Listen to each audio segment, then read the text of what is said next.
Have you ever noticed how the most powerful person in a room is often the quietest? We live in a world that tells us to be heard, you must be loud, that you must broadcast your intentions, announce your victories, and secure your territory with words. We've been taught to believe that our volume is our value, but this is a dangerous lie. Because in that same room, there is another person, the one who rarely speaks, the one who feels no need to explain. While others are busy debating theories, they are silently building reality. While others are drawing maps, they are silently conquering the territory. Their power doesn't come from their words. Their power is their presence, a presence forged in the undeniable substance of their work. Now think about your own world, your industry, your office. You've seen them both. You know the loud colleague whose promises are grand but whose results are small. And you've seen the quiet expert, the one who, when they finally speak a single sentence, the entire room falls silent to listen. But here is the more painful question. Which one are you? How many times have you felt your brilliant idea get lost in the noise of someone else's empty words? How many times have you had to fight, to justify, to repeat yourself, just to prove a value you already knew was there? And at the end of the day, you go home with that hollow feeling, as if all your energy was spent talking about value instead of creating it. What if I told you the entire game is rigged? What if the path to true dominance isn't the path of the shout, but the silent road of action? This is our thesis today. Your success must become your voice. Your achievements must be your argument. The quality of your work must be your declaration. You can learn to dominate your field without saying a single word, by becoming a force that isn't just heard, but is felt. This isn't a modern productivity hack or a trendy management trick. This is a deep and dangerous philosophy from one of history's most radical and misunderstood minds, Friedrich Nietzsche. He saw a world sick with empty words, with false virtues, with a value system built on the approval of others. He saw this silent power not as a strategy, but as the very hallmark of a higher human being, a free spirit. It was he who wrote, "There are no beautiful surfaces without a terrible depth." That terrible depth, that is the silent work. That is the discipline in solitude. Those are the hours when no one is watching, but you are building something that no one can ignore. But this brings us back to a fundamental question. If this path is so powerful, if silent mastery holds this kind of force, then why are we all so pathologically addicted to noise? Why do we feel this compulsive need to talk instead of simply be? What deep-seated fear in our psychology drives us to beg for value with our words before we've even built it with our hands? That deep-seated fear, that compulsive need to talk, it stems from a simple and terrifying place. We are afraid of being invisible. We are terrified of being exiled from the tribe. We have been conditioned since childhood to believe our value is located outside of ourselves, in the grade the teacher gives us, the praise our parents offer, the approval we get from our peers. We've been trained to look for an external witness to feel that we are worthy. But here's the truth that our society will never tell you. This need for approval is an invisible prison, and the words you speak to get it are the bars of your own cell. Every time you talk about your work to fish for a compliment, you are handing over your power.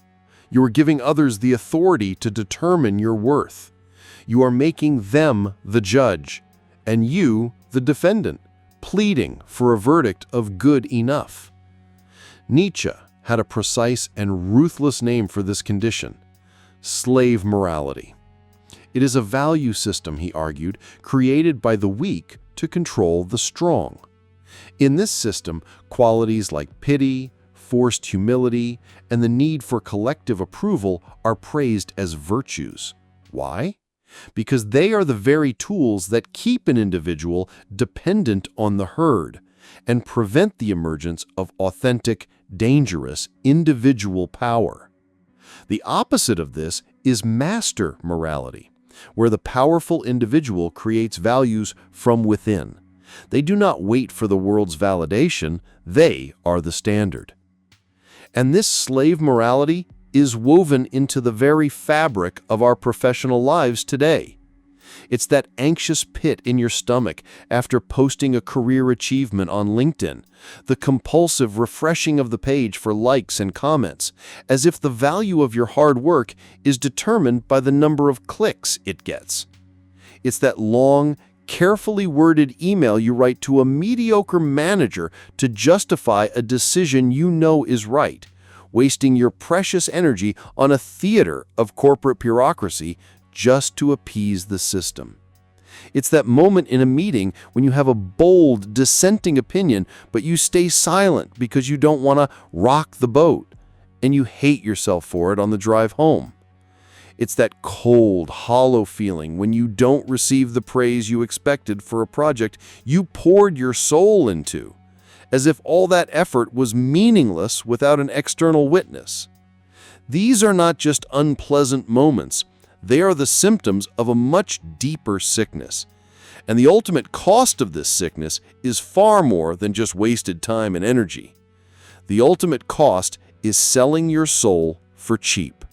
You trade your internal compass, that intuitive sense of what is right and valuable, for the fleeting, momentary applause of others. You slowly transform from an independent creator into a hollow echo of other people's expectations. You're no longer yourself. You are just a reflection. So the question becomes, if this system of external validation, this slave morality, is a trap that enslaves our spirit, what is the escape route? What does the alternative, the master morality that Nietzsche spoke of, actually look like in practice? How do we begin to build value from within and break free from this prison for good? The escape route from this prison isn't to tear down its walls, but to build an inner world so vast and powerful that the walls become irrelevant. The alternative model, the master morality, is built on a simple but world-shattering concept at the heart of Nietzsche's philosophy: the will to power. But make no mistake, this does not mean dominating others, bullying, or tyranny. That is the most common and dangerous misunderstanding of Nietzsche. The will to power, in its purest form, is an internal force. It is the insatiable drive to grow, to overcome your own past limitations, to expand your capabilities, and to become the fullest expression of yourself. Nietzsche called this self-overcoming. True power is mastery over oneself. When you adopt this model, your entire world turns inside out. Your gaze shifts from the external audience to the internal architect. The fundamental question is no longer, what do they think of me, or how can I impress them? The new question, the one that will change everything, is this: what am I becoming? From this new perspective, many of our daily behaviors, which once seemed normal, are suddenly revealed as acts of self-destruction. These are the ways we leak our power out into the world every single day. Broadcasting your goals, announcing your grand plans before you've even taken the first step. This is begging for applause for the intention, not the result. Complaining about the hardship. This is a bid for pity, a cornerstone of slave morality. The master embraces difficulty as the non-negotiable price of growth. Fishing for compliments, sending out your drafts and early work, not for critical feedback, but just to hear, "This is great, keep going." You are outsourcing your own quality control and your own motivation. Justifying yourself to critics. Every second you spend arguing with a stranger on the internet is a second you've stolen from your craft. You are giving them power over your emotional state and your focus. All these behaviors stem from one source, a shame of the self, a fear that who we are is not good enough.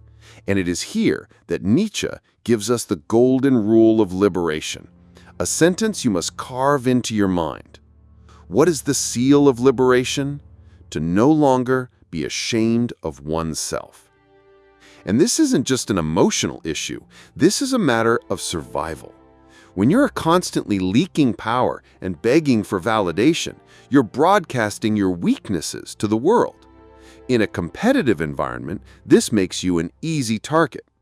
Powerful people, those who operate with a master morality, don't see your neediness as a personality quirk. They see it as a lever to control you, to use you, and ultimately to discard you. Continuing with the old model makes you a pawn in someone else's game. But let's say you make this shift. You turn your compass inward.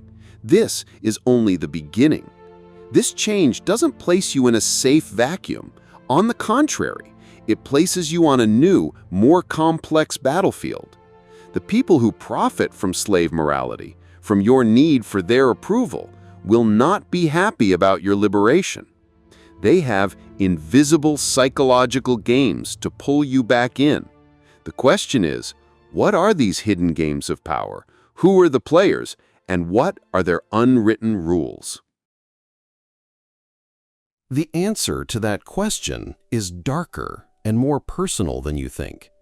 These aren't complex conspiracies hatched in boardrooms. This game is being played all around you, every single day. It's called the theater of weakness, and until now, you have been one of the star players without even knowing it. The primary tool of this game is a concept Nietzsche called ressentiment. It is the toxic emotion of the powerless, a poisonous blend of envy and resentment that disguises itself as moral judgment. When someone cannot compete with you on strength, they will try to control you by making you feel guilty for your strength. They will call your power arrogance, your independence selfishness, and your silence coldness. Their main weapon is weaponized pity. They perform weakness to neutralize your strength. You know these players. They exist in all of our lives. The gatekeeper boss. They are the masters of the drip feed of praise. Just when you're about to give up, they give you a single drop of validation that keeps you working for weeks, but they never open the real gate to a promotion or a raise. They need you to stay hungry for their approval. The undermining colleague. In private, they tell you, you're a genius. But in the important meeting, when your idea is being challenged, they go silent. Or worse, they weaken you with a seemingly innocent question.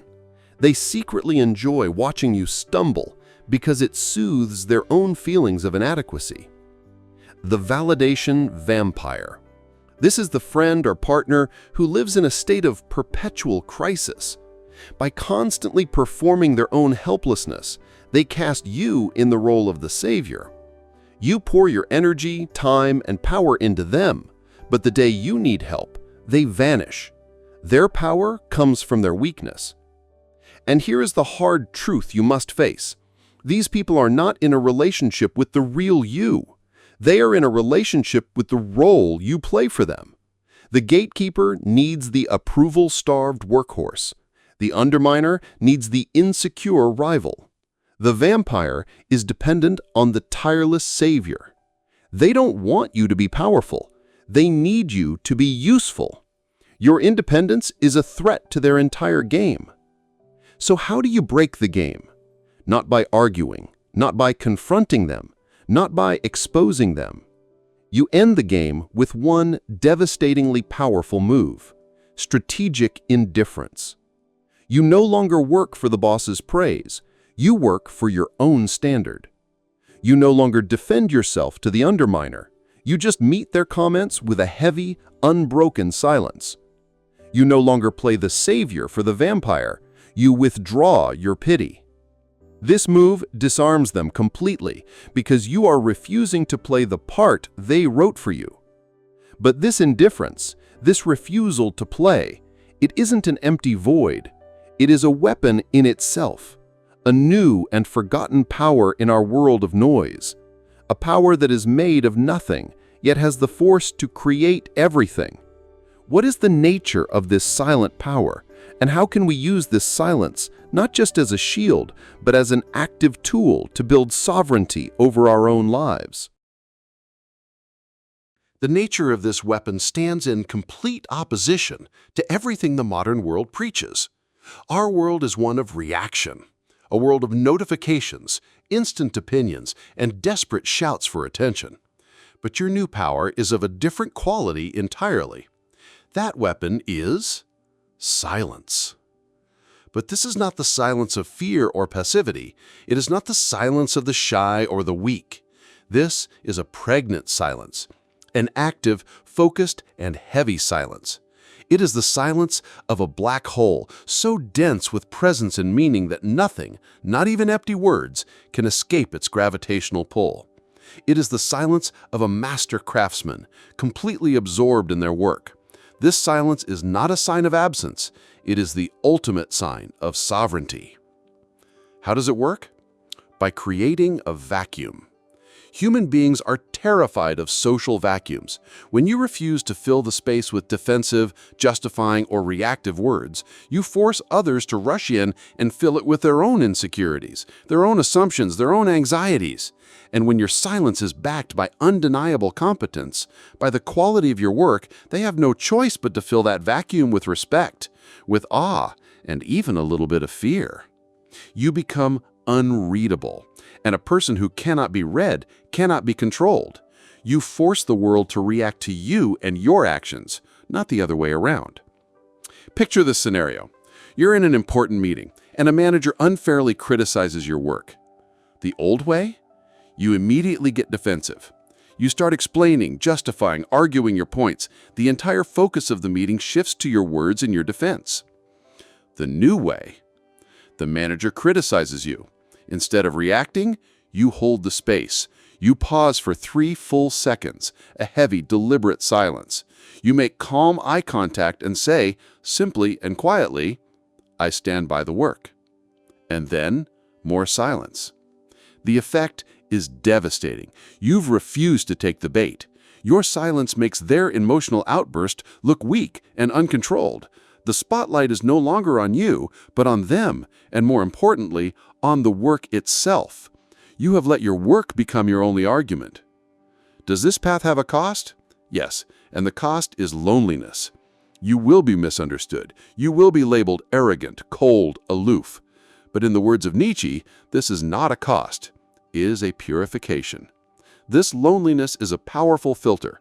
It repels the validation vampires, the undermining colleagues, and the gatekeeper bosses. They cannot feed on your reaction if you give them none. The people who remain are those who respect your substance, not your performance.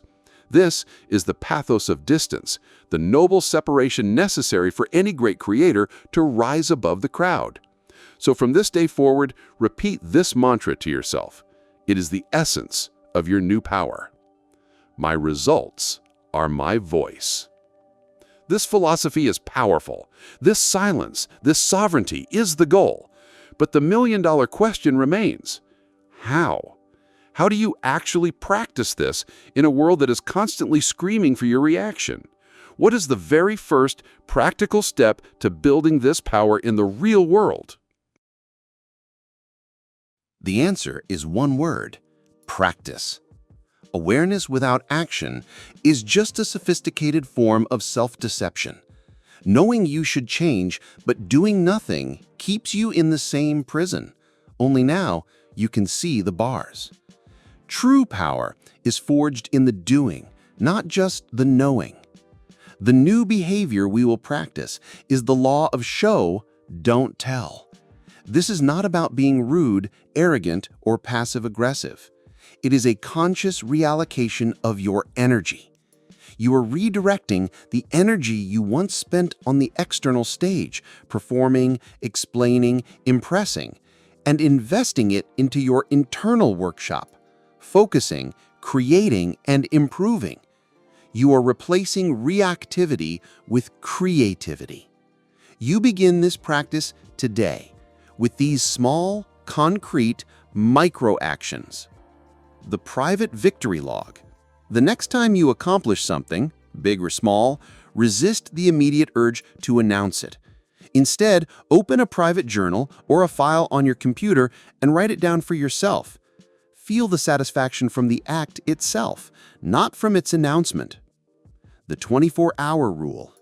When you receive a provocative email, a triggering comment, or a passive-aggressive message, commit to a 24-hour cooldown period.